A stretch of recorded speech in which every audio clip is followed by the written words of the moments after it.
terhormat itu, Allah bertanggung jawab memelihara umatnya. Makanya saya kadang-kadang perhatikan, baca di media sosial, ada orang sampai mati kelaparan. Saya rasa ada dua faktor. Pertama, dia memang malas, ya toh, sampai dia tidak bisa berbuat apa-apa sehingga sampai dia mati kelaparan, ya toh. Atau yang kedua, memang dia rajin, tapi kemungkinan dia sakit parah sehingga kemudian dia tidak berdaya sampai dia mati kelaparan. Mengapa? Karena saya meyakini selama dia rajin, entah dia kerja sekecil apapun atau dalam kondisi sehat, ya sesusah-susahnya hidup, pasti dia bisa makan dan minum untuk tiap-tiap hari. Amin. Itu saya punya keyakinan. Karena Allah tidak akan membiarkan umat kepunyaannya yang mulia, yang terhormat itu mati karena kelaparan. Ya, itu saya punya keyakinan. Oh, ini firman Tuhan yang bilang, jangan khawatir tentang apa yang kamu makan atau minum. Saya mau tanya, hari-hari ini kita butuh tidak soal makan minum? Kita semua butuh. Kita semua butuh. Hanya terkadang kebutuhan kita yang berbeda satu keluarga dengan keluarga yang lain. Ada orang saya ketemu hanya makan dengan sayur bening saja senang. Ya toh, tapi ada orang yang bilang, saya Bapak Pendeta, kalau hanya makan tahu tempe itu daging orang Jawa, tetap biasa. Jadi tiap hari minimal ada daging babi, daging sapi, daging ayam. Oh, tidak baik. Tidak apa-apa. Itu kan juga bagian dari kehidupan orang per orang. Tapi saya mengingatkan bagi bapak mama yang kalaupun kehidupannya seperti ini, ingat, hati-hati juga. Karena sering makan daging-daging terus juga tensinya lonjak. Dan bisa jadi kemudian sakit penyakit juga mendekat. Ya toh? Teori para leluhur orang-orang tua kita di zaman bahula. Saya orang kampung. Orang kenapa di kampung itu banyak orang umumnya orang tua kita umur panjang. Karena satu, makannya alami, rebus, jarang pakai minyak, dan apalagi berlemak. Makanya dong sehat walafiat. Jalan kaki. Mama saya meninggal di 77 tahun lebih, hampir 74. Saya bangga juga. Sesuai firman Tuhan, umur manusia 70 tahun. Bila aku kuat 80 tahun. Jadi puji Tuhan, orang tua surlewat di Alkitab punya bonus Tuhan beri. Persoalan buat kita hari ini, bagaimana dengan saya dan bersaudara? Sebagai anak saya bangga dengan saya mama di akhir hidup. Banyak hal yang terbuat untuk kami anak-anak, terlebih untuk Tuhan. Ini bangku-bangku yang kita duduk ini adalah beberapa pohon. Bahannya adalah pohon dari saya mama yang ada di kampung. Ya, saya bangga. Tuhan pakai dia sekalipun dia orang tua dalam janda, tapi dia berbuat untuk Tuhan dan untuk kami anak-anak. Jadi kita imani pertama, Allah yang kita percaya adalah Tuhan yang bertanggung jawab buat kehidupan kita. Anak-anak harus bertanggung jawab pada orang tua. Tapi di atas segalanya ingat, Tuhan bertanggung jawab atas ini. Jadi karena itu, saudara yang terkasih dalam Tuhan, mari kita belajar untuk senantiasa mendekatkan diri kepada Tuhan. Firman Tuhan berkata, siapakah di antara kamu yang karena kekhawatirannya dapat menambahkan sehasta saja pada jalan hidupnya? Dan mengapa kamu khawatir akan pakaian? Perhatikan bunga bakung di ladang yang tumbuh tanpa bekerja dan tanpa meminta. Namun aku berkata kepadamu, Salomo dalam kemegahannya tidak berpakaian seindah salah satu dari bunga itu. Jadi, jika demikian Allah mendandani rumput di ladang yang hari ini ada dan besok dibuang ke dalam api, tidakkah Ia akan terlebih lagi mendandani kamu, hai orang yang kurang percaya? Yesus ingin meyakinkan buat kita, tak usah khawatir berlebihan. Karena soal makan dan minum, percayalah, asal kita rajin, asal kita masih mau berusaha, Tuhan pasti akan menolong kita dan akan memberkati kita. Jangan juga terlalu khawatir berlebih sampai harus menggunakan cara-cara yang saya bilang tadi. Harus cicil, kredit lewat koperasi. Jangan. Saya sudah berulang kali, saya penyuka RB di pasar ini. RB itu murah meriah, tapi kalau kita pintar memilih, itu juga bagus. Saya beberapa kemeja itu adalah dari RB. Saya suka mereknya, merek luar negeri, merek-merek yang terkenal. Tinggal datang bawa Baclean, kita cuci bersih, jadi merek orang Kupang. Iya toh, tidak perlu yang mewah-mewah. Tapi kita waktu pakai juga nyaman di badan. Puji Tuhan, amin ya. Jadi jangan memaksakan diri, itu firman Tuhan yang bilang. Jangan terlalu khawatir soal pakai. Karena pada waktunya, Tuhan akan menyiapkan yang terbaik. Jadi Allah bertanggung jawab. Saya pernah cerita di sini, saya waktu sekolah SMA di Kupang, celana saya satu. Itu bahan Famatek. Ibu-ibu tahu bahan Famatek? Tebalnya mungkin 5 cm. Bahan celana serius. Coklat. Jadi mama tuh waktu itu orang tua kami kan orang susah. Jahit kami karena saya mau ke kota jahit. Itu sampai saya mau tamat SMA kelas 3. Itu celananya setengah. Gantung. Tidak bisa beli gantung. Bahan Famatek. Itu tebal luar biasa. Tidak mudah rusak. Apa yang saya mau bilang? Dari hidup yang demikian. Pada akhirnya saya melihat bahwa pemeliharaan Tuhan itu iya dan amin dalam kehidupan. Ya puji Tuhanlah. Dari hidup belajar dan hidup susah itu, saya hanya tahu kenapa harus saya pakai jas. Ya toh, karena saya pernah ada di titik yang paling sulit dalam perjalanan hidup. Punya celana itu repot, celana panjang repot mau mati. Gitu ya. Makanya saya ingin memanfaatkan hidup ini untuk menikmati setiap berkat yang Tuhan beri dengan bertanggung jawab. Jadi yang pertama apa? Allah memelihara hidup kita karena Allah bertanggung jawab untuk kehidupan kita. Amin. Allah bertanggung jawab. Yang kedua, yakin dan percaya bahwa Allah memelihara ciptaannya. Kalau pertama kita meyakini bahwa Allah ini bertanggung jawab atas hari kehidupan kita, termasuk makan, minum, terhadap kebutuhan yang lain, bahkan Alkitab menyinggung soal pakaian. Ya, soal pakaian. Ya. Dan saya mengimani bahwa Tuhan akan menolong kita dalam setiap keperluan, asal kita meminta dan berharap kepada Tuhan sesuai dengan kebutuhan. Amin. Saya meyakinkan Bapak Mama harus punya keyakinan bahwa apa yang kita perlukan pasti Tuhan akan lakukan. Makanya bagian kedua, yakin dan percaya. Yakin bahwa apa Tuhan pasti menolong. Percaya bahwa Tuhan sanggup untuk mengubah segala sesuatu. Yakin dan percaya. Di mana ayatnya? Saya tunjukkan ayatnya. Ayat 24. Ayat yang ke-25 tadi. Karena itu di ayat jangan khawatir akan tubuhmu, akan apa yang hendak kamu pakai. Bukankah hidup itu lebih penting daripada makanan dan tubuhmu itu lebih penting daripada pakaian? Lalu ayat yang ke-31.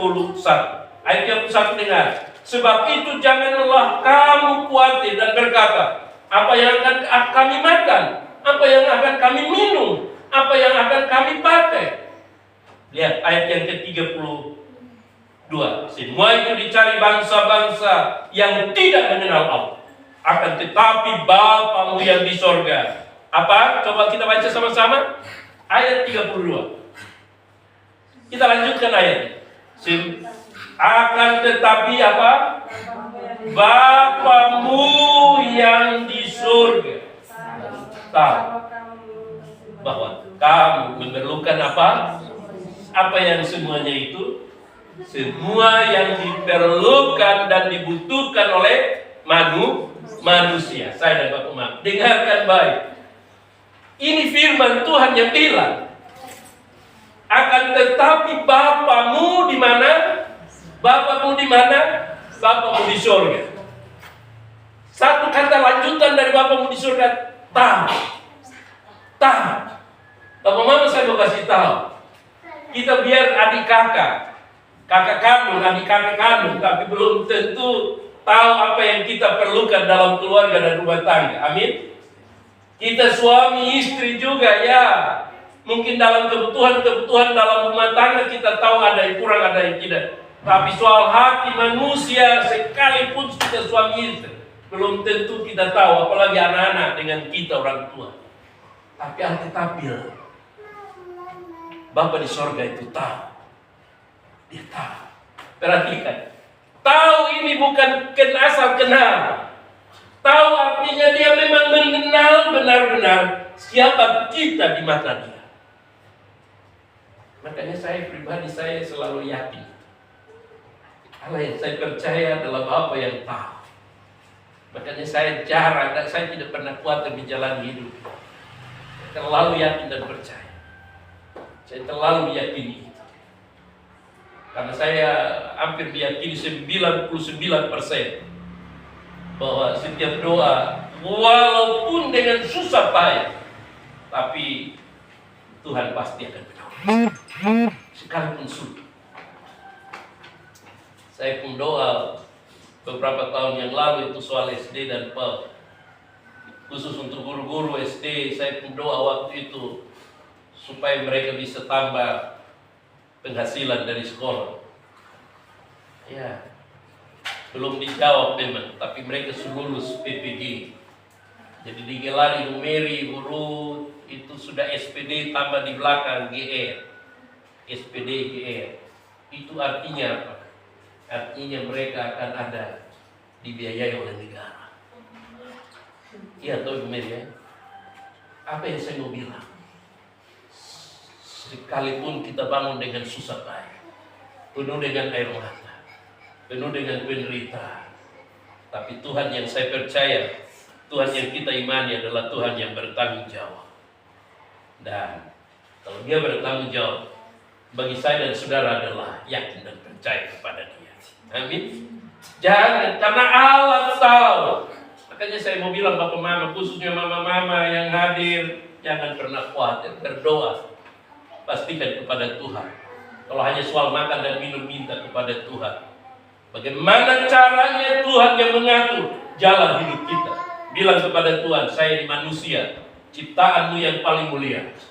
Tuhan bawa kami untuk melihat kemuliaan Allah. Untuk kami boleh makan dan minum dengan baik. Sampai hari ini, saya berdoa dengan anak-anak, setiap berdoa Tuhan, berkati kami supaya tiap-tiap hari kami makan minum dengan cukup. Tapi juga memberkati kami supaya ada uang untuk sekolah anak-anak. Saya berdoa terus-menerus. Saya berharap Tuhan menolong dan memberkati. Jadi yang kedua, bagaimana kita meyakini bahwa Allah memelihara semua ciptaannya. Yang kedua, yakin percaya bahwa Allah yang kita percaya adalah Tuhan yang sanggup memelihara hidup kita. Dan stressing saya pada ayat yang ke-32 tadi, bahwa Allah Bapa di surga tahu bahwa kamu, saya, dan Bapak Mama Saudara memerlukan semuanya itu dalam hidup kita. Amin. Kok? Yakin dan percaya.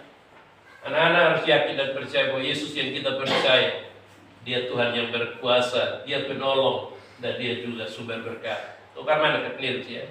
Saya bangga. Hari Rabu malam kita ibadah di sana, saya tanya, ini dia kuliah, dia guru sekolah minggu, tetap semangat ya kakak Nils ya. Oh dia mengajar sekolah minggu, dia kuliah di undangan. Saya tanya, dapat beasiswa dapat, berapa biaya hidup? Wih, nilainya cukup besar. Puji Tuhan. Makanya saya punya nasihat sederhana, bertanggung jawab buat Tuhan, bertanggung jawab buat Papa dan Mama sampai SPD ada di tangan. Amin. Abaikan yang lain, fokus pada tujuan, menghargai berkat Tuhan. Kalau Tuhan mau mengangkat seseorang, Tuhan akan angkat dengan begitu luar biasa. Kalau dapat biaya hidup sampai di atas 4 juta, nih senyum, pepsoden sambil kuliah. Betapa nikmatnya Tuhan kalau mengangkat orang percaya. Iya toh, Jadi karena itu bertanggung jawab. Jangan, ya kalau saya bilang jangan sembah. Itu berkat Tuhan, berkat orang tua, pendoa, hargai. Itu arti bagian dari yakin dan percaya. Hargai setiap pemberian dari Allah. Karena Tuhan mau supaya kita menjadi orang yang diberkati dan sukses menjalani kehidupan. Yang ketiga dan yang terakhir, bagaimana supaya Allah memelihara hidup kita dalam perjalanan hidup kita di dunia ini. Yang ketiga, ini hukumnya adalah mencari Tuhan, menjadikan Tuhan prioritas. Sekali lagi, bagaimana supaya saya dan bapak mama, bersaudara, anak-anak muda yakin dan percaya bahwa Allah yang kita percaya adalah Tuhan yang memelihara seluruh kehidupan kita. Berdasarkan ayat yang ke-32 tadi, bahwa Allah Bapa di surga tahu apa yang saya dan bapak mama memerlukan dalam hidup kita. Lalu bagaimana supaya kita mengalami pemeliharaan Tuhan dalam hidup kita? Yang kedua tadi, percaya, yakin dan percaya kepada Allah. Tapi yang ketiga adalah hukumnya adalah mencari Tuhan. Sekali lagi, mencari Tuhan dan menjadikan Tuhan prioritas. Jangan dibalik. Ini seringkali banyak orang yang bola-balik ini Tuhan kedudukan ini yang akhirnya ya sukses, ini berat. Ikuti perintah Tuhan. Alkitab berkata dalam ayat 33, kita baca sama-sama. Kenapa saya berkesimpulan di yang ketiga, mencari Tuhan dan menjadikan Tuhan prioritas? Karena ini perintah Tuhan. Perintah Tuhan dalam ayat 33 bilang gini, 2, 3. Tetapi carilah dahulu kerajaan Allah dan kebenaran. Titik koma dulu situ. Yesus bilang apa? Di bagian terakhir dia bilang apa? Tetapi carilah. Jadi kalau dalam bahasa Indonesia, kalau kata sambungnya dimulai dengan tetapi, artinya apa? Artinya ada pernyataan untuk meyakinkan kita tentang pernyataan sebelumnya. Pernyataan sebelumnya tentang apa? Pernyataan sebelumnya Yesus mengajar kamu jangan khawatir karena Allah akan memelihara kamu, Allah bertanggung jawab buat hidup kamu, soal makan minum, soal pakaian dan soal kebutuhan yang lain. Ya, toh? Lalu Yesus kemudian ingin mengakhiri, tetapi semua yang tadi kita butuhkan tadi akan menjadi kenyataan kita terima dalam diri kita dan hidup kita manakala ayat yang ke-33 ini kita lakukan itu dalam keseharian hidup kita. Yesus menegaskan, tetapi cari dahulu kerajaan Allah dan kebenaran. Cari, makanya saya berkesimpulan Tuhan mau cari Dia, jadikan Dia prioritas. Artinya apa? Kalau prioritas yang paling utama dan yang pertama. Amin. Prioritas artinya dia harus utama dan yang pertama. Jadi artinya begini, Bapak Mama saya ingin mendorong hari hidup ini hanya satu kali. Kita akan menyesal kalau suatu saat kita tidak sadar kita sudah ada di titik yang kritis, kita tidak berdaya, kita baru akan sadar terlambat sudah. Tapi saya mau bilang hari ini kesempatan untuk kita datang pada Tuhan, cari Tuhan. Karena saya mau bilang ini ajaran Tuhan, cari Dia. Cari Tuhan, beri tempat yang prioritas. Karena pada akhirnya suka atau tidak suka, kita akan ada di titik perhentian kita, kematian. Dan waktu ada di situ tidak ada yang bisa dibawa serta. Cari Tuhan dan kebenarannya. Makanya saya mau bilang kepada anak-anak muda, berdoa, beri prioritas kepada Tuhan. Maka saya ini yakinkan kamu, Tuhan akan mengatur segala sesuatu untuk mengikuti kau dalam keberuntungan maupun berkat Allah. Cari Tuhan. Saya omong ini karena saya terlahir dari orang susah dan sengsara. Tapi hari ini saya bisa ada di titik ini. Saya percaya karena Tuhan yang saya percaya adalah Tuhan yang hidup dan berkuasa. Saya belajar untuk terus mencari Dia, belajar untuk setia melayani, sekalipun banyak tantangan dan pergumulan, banyak penderitaan dan kesukaran. Termasuk Bapak Mama majelis yang saya hormati. Kadang-kadang saya berpikir, saya dulu itu melayani di kota Jakarta jemaat banyak. Kadang-kadang saya semua berhenti pelayanan. Jujur, kadang-kadang sebagai manusia saya suka malas juga. Saya mau berhenti melayani saja. Saya mungkin mengajar, mungkin saya bisa dapat duit. Tapi saya merasa Tuhan, saya akan bertanggung jawab sampai akhir hidup saya. Apapun yang terjadi, saya akan didapati Tuhan tetap melayani, sekalipun dalam banyak pergumulan dan tantangan. Kenapa? Karena saya sudah rasakan berkat Tuhan. Cari dahulu kerajaan Allah dan kebenarannya, maka semuanya itu akan ditambahkan kepadamu. Semuanya apa? Ditambahkannya kepada. Karena itu saya mau bilang, yang ketiga, cari Tuhan dan beri prioritas kepada Dia. Beri tempat yang paling pertama di dalam hidupmu. Dalam bapak mama berkeluarga, rumah tangga, berusaha atau apapun, beri prioritas kepada Tuhan. Beri tempat yang terbaik buat Tuhan, supaya Tuhan dapat mengangkat dan memberkati bapak mama saudaraku yang terkasih di dalam Tuhan. Dan ini saya kaitkan dengan Ibrani pasal 11 ayat yang ke-6 menjadi nats pembimbing kita. Alkitab berkata begini, tetapi tanpa iman tidak mungkin orang berkenan kepada Allah. Sebab barang siapa berpaling kepada Allah, ia harus percaya bahwa Allah ada dan bahwa Allah memberi upah kepada orang yang sungguh-sungguh apa? Mencari Dia. Dengarkan baik. Allah akan memberi upah kepada orang yang sungguh-sungguh mencari Dia. Saudaraku yang diberkati oleh Tuhan, mengakhiri renungan kita pada minggu ini, saya ingin meyakinkan bapak mama, saudaraku, dan anak-anakku yang terkasih, bahwa hidup dalam dunia ini penuh dengan pergumulan, penuh dengan tantangan, penuh dengan penderitaan, bahkan kesusahan. Tapi jika engkau mau berubah dan ingin mengalami karunia dan berkat-berkat Allah dalam hidupmu, yang pertama, terus belajar untuk mengenal siapakah Allah dalam hidupmu.